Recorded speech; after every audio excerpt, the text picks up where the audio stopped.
तो मेरे प्यारे विद्यार्थियों, एक बार फिर से मैं आज उपस्थित हूँ आपके सामने वाक्य भेद अर्थ के आधार पर भाग 2 की चर्चा करने के लिए। बेटा, भाग 1 में हम लोगों ने भाषा को देखा कि वाक्य क्या है, वाक्य का अर्थ क्या है, और वाक्य की 1 से ज़्यादा 2 से 3 परिभाषाओं को हमने देखा और उदाहरण भी समझे। 8 भेदों की चर्चा हुई कि अर्थ के आधार पर वाक्य के 8 कौन कौन से भेद होते हैं। उन भेदों में से हम लोगों ने विधानवाचक और नकारात्मक या निषेधवाची वाक्यों की चर्चा कर चुके हैं। आज यहाँ 4 अन्य भेदों की चर्चा मैं आपके सामने करने वाला हूँ। आशा करता हूँ कि पिछले वीडियो का पूरा आपने लाभ लिया होगा और दिए गए गृह कार्यों को ईमानदारी के साथ आपने अपनी भाषा की कॉपी में लिखा होगा और उसका अभ्यास कर रहे होंगे। तो इसी क्रम में आज हम लोग वाक्य भेद अर्थ के आधार पर पार्ट 2 की चर्चा कर रहे हैं, और उसमें जो वाक्य के तीसरे भेद की चर्चा है, वाक्य का जो तीसरा भेद है वो क्या है? आज्ञार्थक या विधिवाचक वाक्य। अब देखते हैं कि आज्ञार्थक या विधिवाचक वाक्य की परिभाषा के क्रम में अगर इसको परिभाषा में बांधा जाए या इसका मतलब समझने की कोशिश किया जाए तो क्या कह सकते हैं? तो कहते हैं कि जिन वाक्यों में आज्ञा, निर्देश, फिर से इसको हम लोग यहाँ कॉमा कर सकते हैं, ये आज्ञा, निर्देश, प्रार्थना या विनय आदि का भाव प्रकट होता है। फिर से ध्यान देंगे कि जिन वाक्यों में आज्ञा, निर्देश, प्रार्थना या विनय आदि का भाव प्रकट होता है वे आज्ञार्थक वाक्य कहे जाते हैं। आपके द्वारा वाक्य कहे जाएं या कोई अन्य व्यक्ति आपसे वाक्य कोई बोले और उस वाक्य में आज्ञा, निर्देश, प्रार्थना या विनय का भाव अगर प्रकट होता है तो निश्चित रूप से वह वाक्य का कौन सा भेद होगा बेटा? वे आज्ञार्थक वाक्य कहे जाते हैं। और उदाहरण की क्रम में देखें तो हमने आपको 2 उदाहरण यहाँ पर रखा हुआ है और वे दोनों उदाहरण आप देखेंगे कि अगर कोई व्यक्ति जैसे कह रहा है कि कृपया पत्र का उत्तर शीघ्र दें, तो क्या कर रहा है वो? निश्चित रूप से आज्ञा तो नहीं दे रहा होगा, निर्देश भी नहीं दे रहा होगा, प्रार्थना जरूर कर रहा होगा या विनय का भाव प्रकट कर रहा होगा कि कृपया पत्र का उत्तर शीघ्र दें। दूसरा एग्जाम्पल, निकल जाओ कमरे से बाहर। तो निकल जाओ कमरे से, निकल जाओ कमरे से बाहर, ये आज्ञा दे रहा है, तो आज्ञा का भाव यहाँ प्रकट हो रहा है। इसलिए ये उदाहरण जो है वो किसका हुआ? आज्ञार्थक या विधिवाचक वाक्य का उदाहरण है। अगर अर्थ के आधार पर वाक्य भेदों की चर्चा को आगे बढ़ाएं तो हम लोग देखते हैं कि चौथे क्रम में हमें प्रश्नवाचक वाक्य दिखते हैं। अब प्रश्नवाचक वाक्य की चर्चा में हम आपसे बताना चाहेंगे कि ये वाक्य का चौथा भेद क्या कहता है कि ऐसे वाक्य जिनमें वक्ता अर्थात बोलने वाला किसी प्रकार के प्रश्न पूछता है वे प्रश्नवाचक वाक्य कहलाते हैं। पूछने वाला, बोलने वाला, कहने वाला मैं भी हो सकता हूं, आप भी हो सकते हैं, और किसी भी क्रम में कोई भी व्यक्ति अगर कोई प्रश्न पूछता है तो इंग्लिश में इसको इंट्रोगेटिव सेंटेंस कहते हैं। तो प्रश्न अगर पूछा जा रहा है तो निश्चित रूप से वो वाक्य के कौन से भेद होंगे? वे वाक्य के प्रश्नवाचक वाक्य होंगे।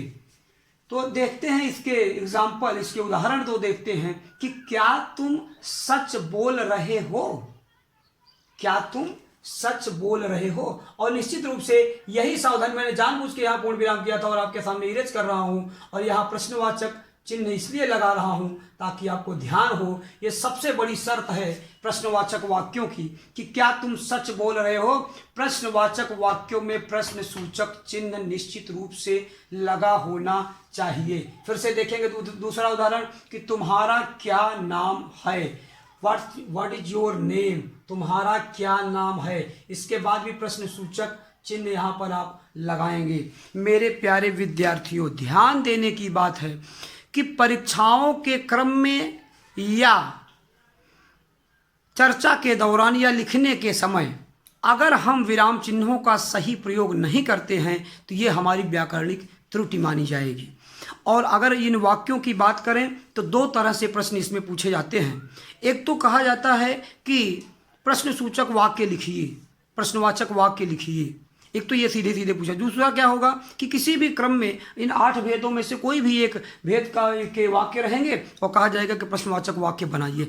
अब उस क्रम में अगर आप प्रश्न सूचक चिन्ह को नहीं लगाते हैं, दिस इज योर मिस्टेक, ये आपकी गलती मानी जाएगी और आपका वाक्य व्याकरणिक दृष्टि से गलत हो जाएगा। तो मेरे प्यारे विद्यार्थियों, इसको ध्यान देंगे। मैंने जानबूझ के यहाँ पर आपको प्रश्न सूचक चिन्ह आपके सामने लगाने का कार्य किया कि आपको ध्यान में ये बात हमेशा रहे। तो ये रहा अर्थ के आधार पर वाक्य चौथे प्रकार की चर्चा। आइए 5वें प्रकार की चर्चा करते हैं, इच्छावाचक वाक्य। ये इच्छावाचक वाक्य क्या है? अगर परिभाषा के क्रम में देखें या समझने के क्रम में चर्चा करें तो हम कह सकते हैं कि इन वाक्यों माने किन वाक्यों? इच्छावाचक वाक्यों। यहां इन की जगह आप रख सकते थे इच्छावाचक वाक्यों में वक्ता अर्थात बोलने वाला अपने या दूसरों के लिए किसी न किसी इच्छा के भाव को प्रकट करता है। जैसे हम कहते हैं एज यू विश, जैसी आपकी इच्छा।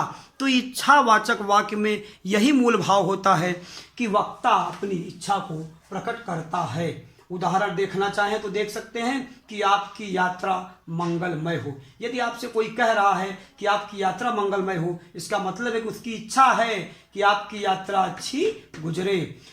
अगर कोई ये कह रहा है कि काश मैं पास हो जाता, तो इसका क्या मतलब आप समझ रहे हैं? निश्चित रूप से इसका ये तात्पर्य है, बोलने वाले का तात्पर्य है कि वो पास होने की इच्छा रखता है, क्योंकि वो कह रहा है कि काश मैं पास हो जाता।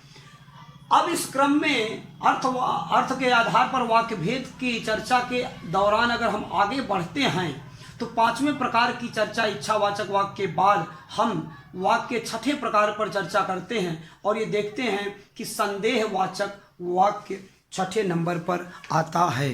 तो संदेहवाचक वाक्य में जैसा कि नाम से ही आप देख सकते हैं कुछ न कुछ तो आपको स्पष्ट हो रहा होगा।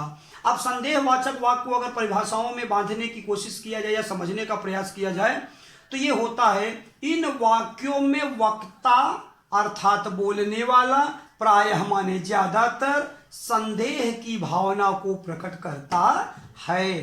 संदेह करता है, शक करता है। जैसे शायद आज वह आए, कंफर्म नहीं है, निश्चित नहीं है कि वो आएगा, शायद आज वह आए। अगर शायद है तो इसका मतलब इसको संदेह है ये काम होगा या नहीं, तो कह रहा है शायद आज वह आए। दूसरा क्या है? हो सकता है आज धूप निकल भी सकता है धूप और नहीं भी। अब तक वे मैच जीत चुके होंगे, संदेह की बात है, यहाँ कंफर्म नहीं है कि वो जीत चुके होंगे।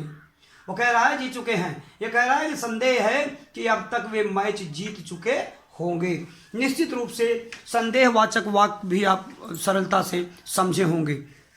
एक छोटी सी चर्चा मैं आपसे फिर से करना चाहता हूं, क्योंकि बेटा व्याकरण की शर्त ही यही है। व्याकरण बनाया ही इसीलिए जाता है, भाषाओं के जो व्याकरण बनते हैं वो इसीलिए बनते हैं कि किसी भी तरह की गलती की कोई संभावना न रह जाए। मेरे प्यारे विद्यार्थियों, एक बार आप और मेरी ओर से देखेंगे और यहाँ देखेंगे इच्छावाचक वाक्य में आप देखेंगे ये कह रहे हैं कि काश मैं पास हो जाता या आपकी यात्रा मंगल। नकारात्मक या सकारात्मक दोनों बातें हो सकती हैं। दूसरी बात, अगर हम प्रश्नवाचक वाक्य की बात करें तो ये मैं एग्जाम्पल आप जानबूझ के आपको मैं 2 तरह का उदाहरण दिया कि क्या तुम सच बोल रहे हो और तुम्हारा क्या नाम है। आप देख सकते हैं कि इंट्रोगेटिव वर्ड, पूरे सेंटेंस में इंट्रोगेटिव वर्ड यहाँ स्टार्टिंग में भी आया है और यहाँ दूसरे वाक्य में इंट्रोगेटिव वर्ड जो है प्रश्न सूचक जो शब्द है वो बीच में आया है। प्रश्न सूचक शब्द इंट्रोगेटिव वर्ड वाक्य की शुरुआत में भी आ सकता है और बीच में भी आ सकता है। इससे वाक्य के स्ट्रक्चर पर, प्रकार पर कोई प्रभाव नहीं पड़ता। इस बात का आपको ध्यान रखना है। अब चर्चा कर लेते हैं हम लोग अभ्यास कार्यों की। तो अभ्यास कार्यों के क्रम में अगर हम आगे बढ़ें तो हम देखते हैं कि नंबर 1 पर आता है कि आज्ञार्थक वाक्य किसे कहते हैं। मैं समझता हूं कि निश्चित रूप से आपको आज्ञार्थक या विधिवाचक वाक्य समझ में आ गया होगा। तो इसका उत्तर आप स्पष्ट करेंगे इच्छावाचक। दूसरा जो अभ्यास का है वो है कि इच्छावाचक वाक्य को परिभाषा एवं उदाहरण सहित स्पष्ट कीजिए।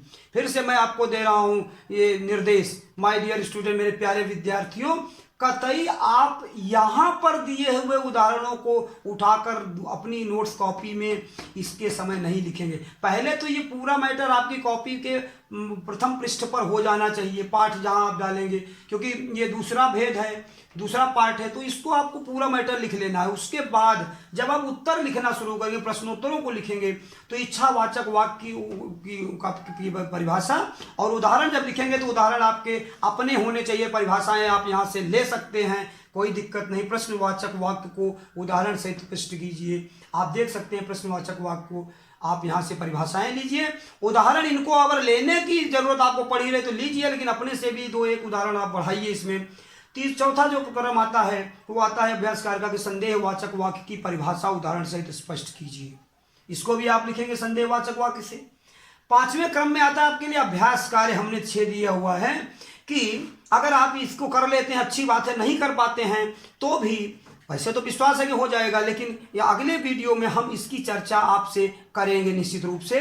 क्या आप कह रहे हैं कि निम्नलिखित वाक्यों को पढ़कर उनके भेद लिखिए, और आपकी सुविधा के लिए मैं बता दूं, एक आपको ट्रिक, एक क्लू बता दे रहा हूं कि ये जो 6 के 6 एग्जाम्पल्स हैं माय डियर स्टूडेंट, ये सब के सब इन्हीं 4 प्रकार के वाक्य जिनकी आज हम लोगों ने चर्चा किया है, आज्ञार्थक, प्रश्नसूचक और इच्छावाचक और संदेहवाचक में से ही उदाहरण हैं, और कहीं आपको जाने की जरूरत नहीं। इन प्रश्नों को देखिए और इसमें खोजिए, मिल जाएंगे। क्या आप ईमानदारी से पढ़ते हैं? ये आपके साथ प्रश्न जुड़ा हुआ है, प्रश्नसूचक चिन्ह है। आपको जन्मदिन मुबारक हो, बहुत अच्छी बात है। मेरी कलम वापस दीजिए, ये भी कोई कह रहा है, किसी ने उसकी कलम ले लिया है। फिर क्या कह रहे हैं कि शायद आज वर्षा हो। अभी आप ढूंढिएगा कहाँ पे है, कौन सा भेद है ये। शाम तक जरूर आ जाना, हमको लगता है यहाँ कोई आज्ञा दे रहा होगा। जो भी हो आप देखेंगे। वे लोग कहाँ रहते हैं। फिर से एक बार आपको अंतिम में फिर से समझाना चाहता हूँ, प्रश्न सूचक चिन्ह आपको लगाना अनिवार्य होता है। मेरे प्यारे विद्यार्थियों, आज की चर्चा पूरी हुई। आशा करता हूं कि आप इस वीडियो को बार बार देखेंगे और समझने की कोशिश करेंगे। मैं आपको इसके अगले तीसरे पार्ट के वीडियो की चर्चा थोड़ी सी आपसे कर लूं कि अब तीसरे पार्ट में बचे हुए जो अर्थ के आधार पर वाक्य जो 8 भेद हैं, 8 में से जो बचे हुए 2 भेद हैं उनकी चर्चा होगी। वाक्यों को कैसे बदला जाए, कैसे आज्ञार्थक से प्रश्नसूचक, प्रश्नसूचक से इच्छावाचक, इच्छावाचक से संदेहवाचक, और इस प्रकार के कैसे विस्मयाद बोधक में बदला जाए। एक ही वाक्य को 8 तरह से लिखने का अभ्यास करवाने की कोशिश आपके तीसरे वीडियो में मैं करूंगा, और निश्चित रूप से आप इसको अच्छे से अध्ययन करिएगा, पहले और दूसरे को। तीसरा भी वीडियो आपके सामने उपस्थित होगा और उसमें बहुत सारे अभ्यास कर और वाक्यों को बदलने की चर्चा कैसे की जाती है, कैसे वाक्यों को समझा जाए, इसकी चर्चा करेंगे। तो आज के लिए इतना ही। बहुत बहुत धन्यवाद।